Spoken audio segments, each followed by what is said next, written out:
है। लेकिन पता चला कि कम से कम कोई कहा हमारे गुरु का लेखनी गलत है। चलिए ठीक है, वो तो समय बताएगा। ऐसे भैया देखा कौन लड़की के शादी भइल। आज तक मैंने बड़ा मंच पर गीत गाया, लेकिन किसी गवैया को मुझसे कहीं कहा नहीं हुआ, और ना ही मुझे कहीं कहा कि ज्योति तुम गीत गलत गाती हो। लेकिन आप सब समझदार हैं, इससे ज्यादा ज्योति कुछ भी नहीं कहेगी। ज्योति कहो के कजरी बिरहा आवे चाहत कहो सीख के बिरहा आवे चाहत तो हम भी रहा चाहते। हम तक कजरी में ना कबो धुने नहीं सुने रहे। ए भैया हो कौनो लड़की के शादी भइल, पति बड़ा दरुहा शराबी मिल गई। हमारे सैया के जैसे भाई दरुहा शराबी नहीं है, गलत बात है। लेकिन दुल्हनिया के पति शराबी मिल गई। एक दिना कहाई दारू पी के कहाई रानी तोहार क्रिया खात है, कहो दारू नहीं पी। कहाई सही कहे सही। एक दिन दारू पी के बेचारू आए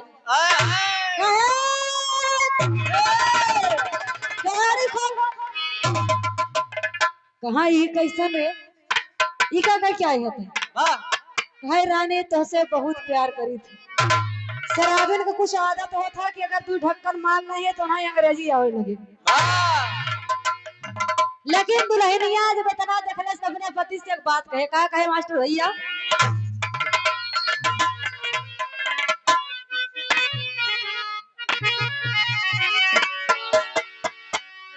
कि मना करता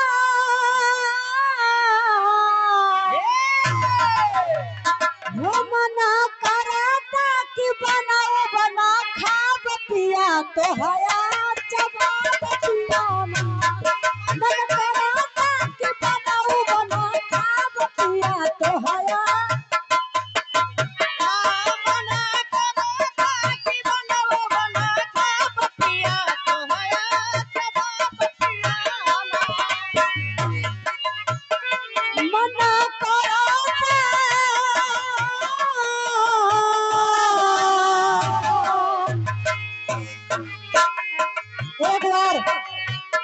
बिठौली के पावन पवित्र धरती पे बड़ा ही सुंदर कार्यक्रम रखा गया है। आप लोगों को जैसे आशीर्वाद प्यार दुलार होगा। किसी गवैया ने कह दिया कि गाने के लिए करेजा चाहिए।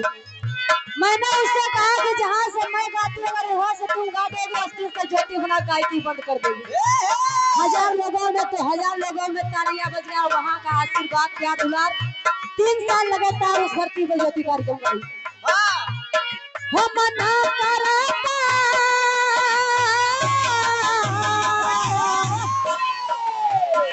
मना करता कि बनाओ बना खाब पिया तो हरा जवाब पिया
ए भैया हो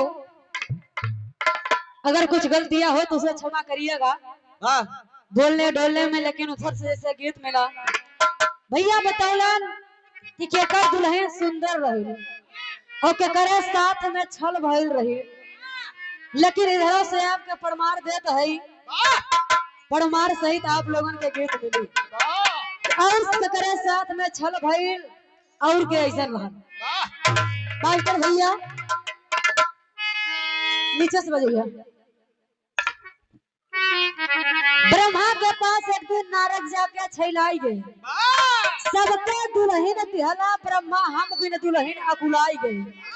हमारा शादी विवाह कैदा भावई न भाव भजन छोड़ब, माता सितार दिहलिन फोरब माला मनिया सरमुख तोड़ब। ब्रह्मा जी नारद भगवान एक दिन जाके ब्रह्मा के पास छैलाई गए,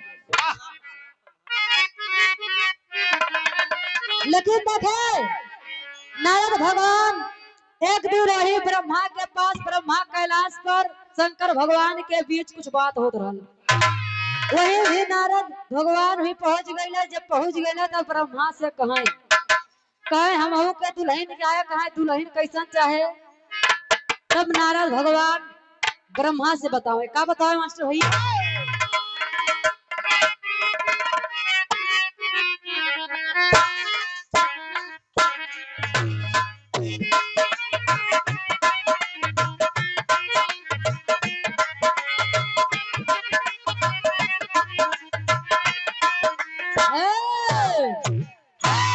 सुनो सुनी तो तोहरे खाली कूदई आवत है, नाचे नहीं आवत। नहीं सीख अगर बेइज्जती कराओ तो ऐसे करे।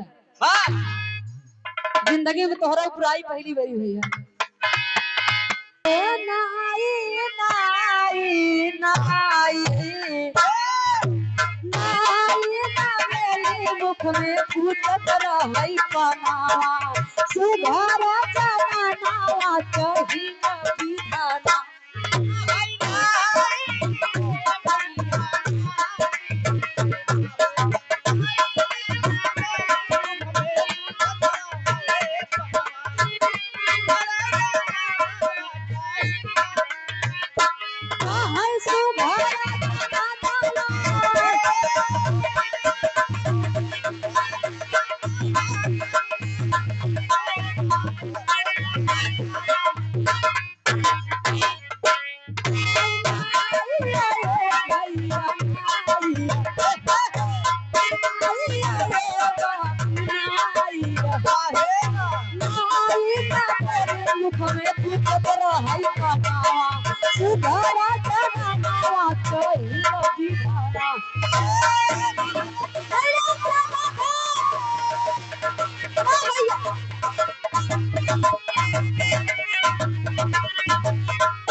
पनवा सुहर जानवा जाहिल और बतावे का बतावे।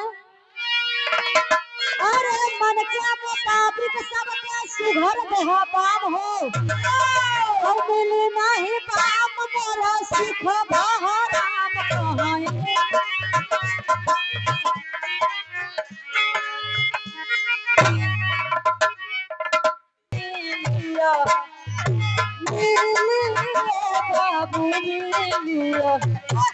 मिली नहीं काम मोरा सुख भराम हो, मुझे नहीं चैन मिलते कहूँ मकाम हो। मनारे भूलैया दिए नारद लिए।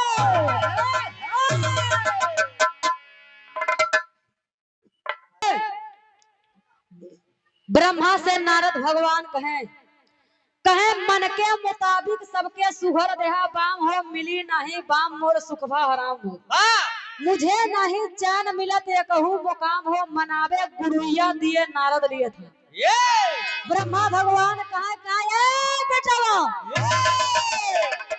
सुना यह गुड़ई ऐसे हंसबा तो हंसबो करे, बोलबा तो बोलबो करे, बस बात ही कि तोहरे लगे सोए। नारद भगवान सोचन चलो ठीक बा, लेकिन तब भइल का मास्टर भैया। अरे मनावा मनावा मनावा मनावा भूल से जाके गर्भ तनावा सुघर जननावा चाहिए विधाना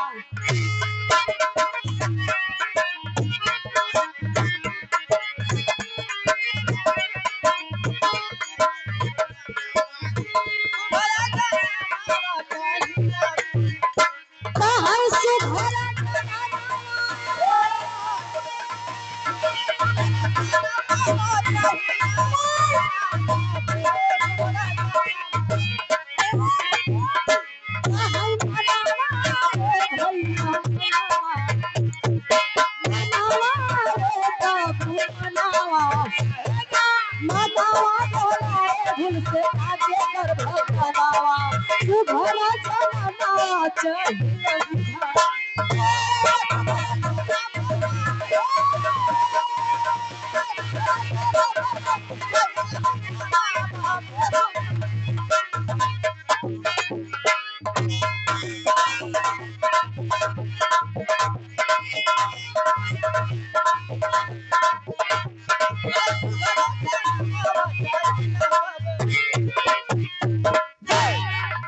मनवा बहलाए भूल से डाके गर्भ हो तनवा सुघर जननवा चाही लगी है ब्रह्मा भगवान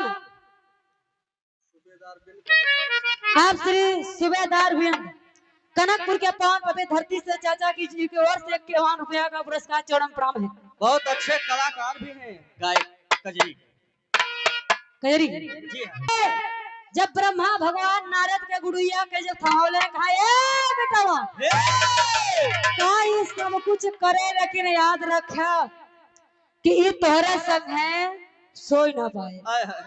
कहा एक बात और ध्यान रखा ये गुड़िया के क्यों ऐसा तरह रखा कि क्यों डाक कहा नहीं तो कहा अगर मनाई रहे तो करे पेटे में बच्चा हुई जाए कहा मनाई हो चाहे मेरा करे गर्भ हो जाए कहा यहाँ कहा चला तो कोनो टेंशन नहीं बड़ा संभाल के रखो। लेकिन जब गुड़िया लेके नारद भगवान आए तो भैल का मास्टर भैया अरे लेके नारद गुरुवी जंगल गए तत्काल हो और लगे तत्काल गुरुवी लखदी सवाल कहानी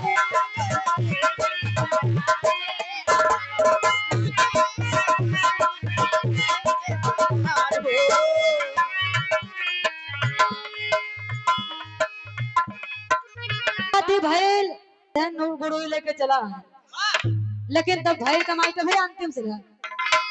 अरे लेके नारद गुड़ाई जंगल गए तत्काल हो और लगे तत्काल में गुड़ाई रख दिए सारा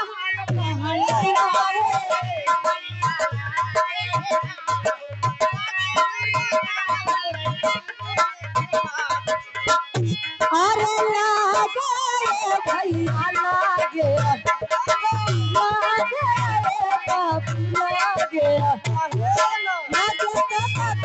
गुड़ाई रख दिए हो लाखों वर्ष बीता ब्रह्मा विष्णु की ख्याल हो लगे चल तीनों जन के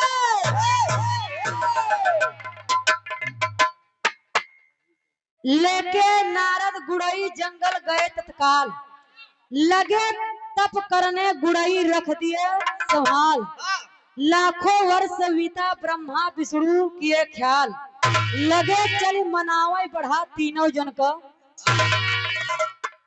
ब्रह्मा विष्णु ये सब सोचन की और शंकर भगवान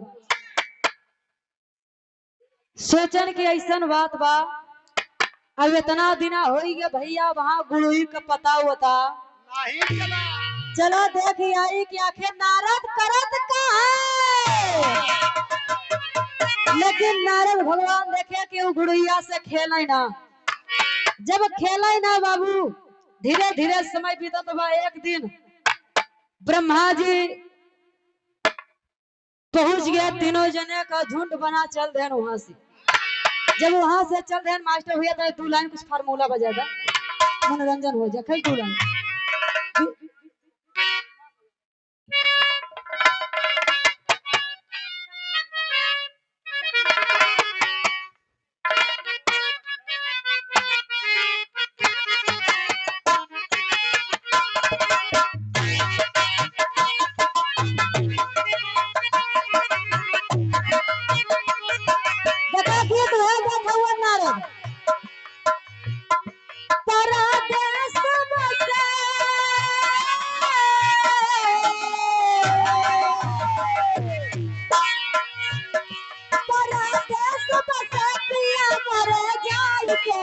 गवना पियाई के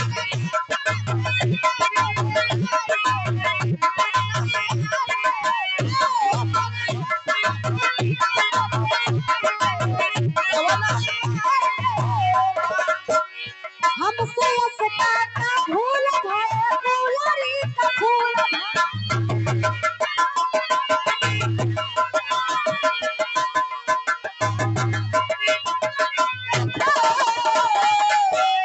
हो पिया भूल गए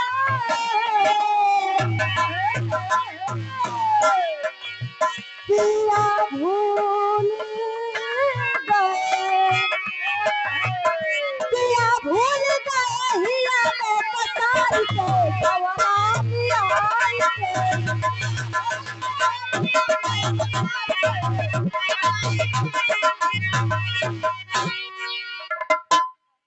चल दिया विचार बना के ब्रह्मा विष्णु शंकर जब तीनों जने चल गए तब इधर नारद भगवान जब कुछ दूरिया से देखे तो भैल का मास्टर भैया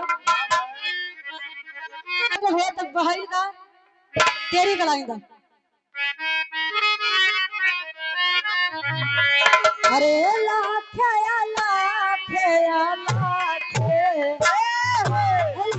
नारद गुड़ई गारे राह करी मनावा सुघर जनावा चहिला विधावा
घर जननवा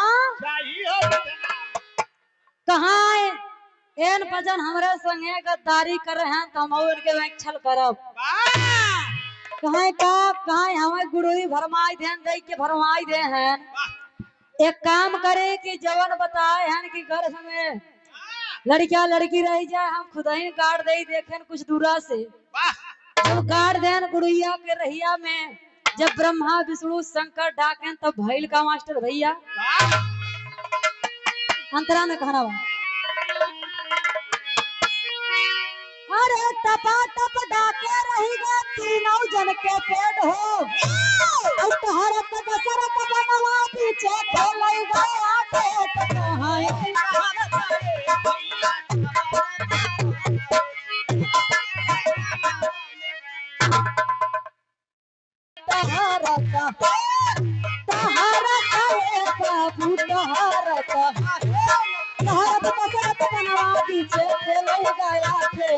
लड़की चारों जन्मी भाड़ा कुछ लेट हो इसी लड़की को पाद को दशरथ दिए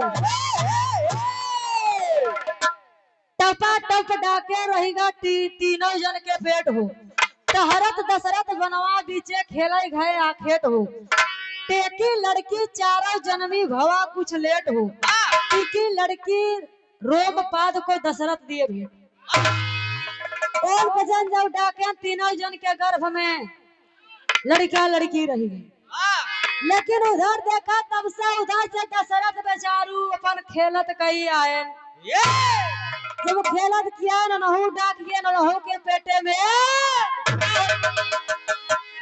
जब रहेगा ब्रह्मा सोचे कहाँ आशीर्वाद के हम दिया ई त माधर चुद उल्टे काम कई दिस। जब इतना सोचम तब भइल का मास्टर भैया। अरे तो आई किस्मत ब्रह्मा दे कर हिला परिणामा सुघर जननावा चाहिए विधाना।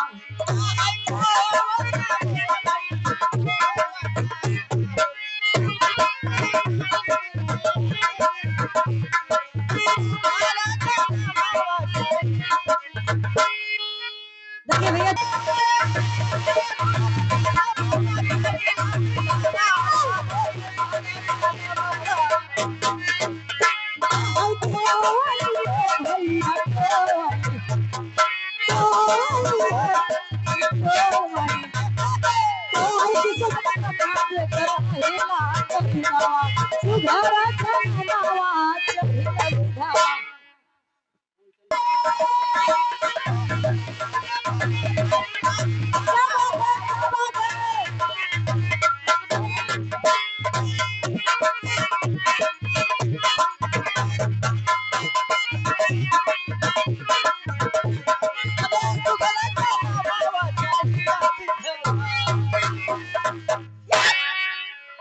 किस्मत ब्रह्मा जेकर अहिला करनवा सुहर जननवा चाहिए।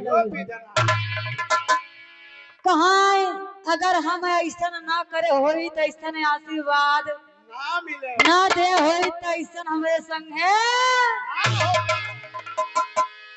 इतना ब्रह्मा सोचत है। लेकिन देखे तो भैल का मास्टर भैया लास्ट अंतरा में कहना बा। अरे सुलोचना सबसे जन्मी उर्वशी शुरू से खास हो और स्वामी वह गोरैया कहूँ पारे मुझ तलाश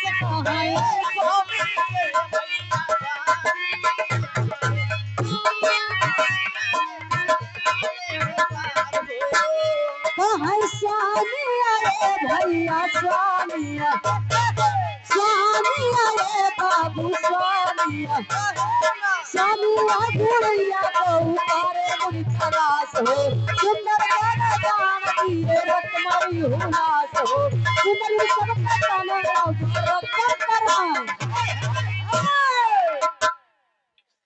सुलोचना शंभु से जन्मे उर्वशी विष्णु से खास स्वामी हुआ गुड़ैया को उतारे मुनि तलाश सुंदर वरदान दिए रत्नमणि हुलास सुंदर सबके तन रक्त करैनास। ओ गुड़ैया के देखे एक दिन मुनि जी उपार के रख देन कहे ओके वरदान देन कहे जा आजू के बाद तू हमेशा गड़ावई करबू। लेकिन जब गड़ा के मास्टर भैया ओकर संकेत मिला कि आज के जमाने में जो ओझा भूत प्रेत करत है अब वहां कई अर्जा करत धराबा रहे जी मौत पकड़ेबा कहीं गड़ंत धरेगा भाई इतना पद लगे लिया कि दई दहा चला 3 पौलिया में गाड़ई के तो भैया गीत बहुत कवि का संकेत अलग अलग मिलता है। अगर आप लोगों को गीत सुंदर लगा हो तो एक बार जरूर ताली हो जाइएगा। देखते हैं किसको सुंदर लगा है। लेकिन लास्ट में गुरु घराना के परिचय में मास्टर आओ।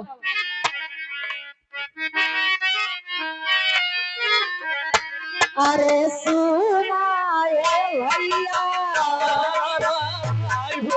सुनाए बाबू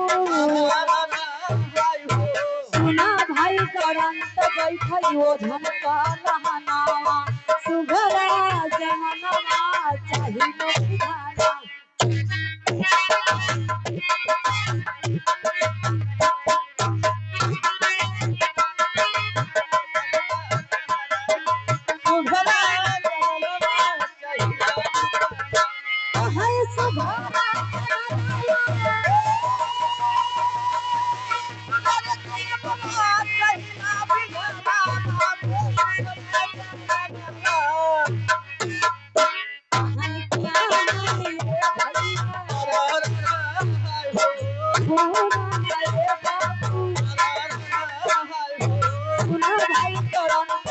कोई ओढ़न का खाना सुघर जनाना चाहे न बुझाना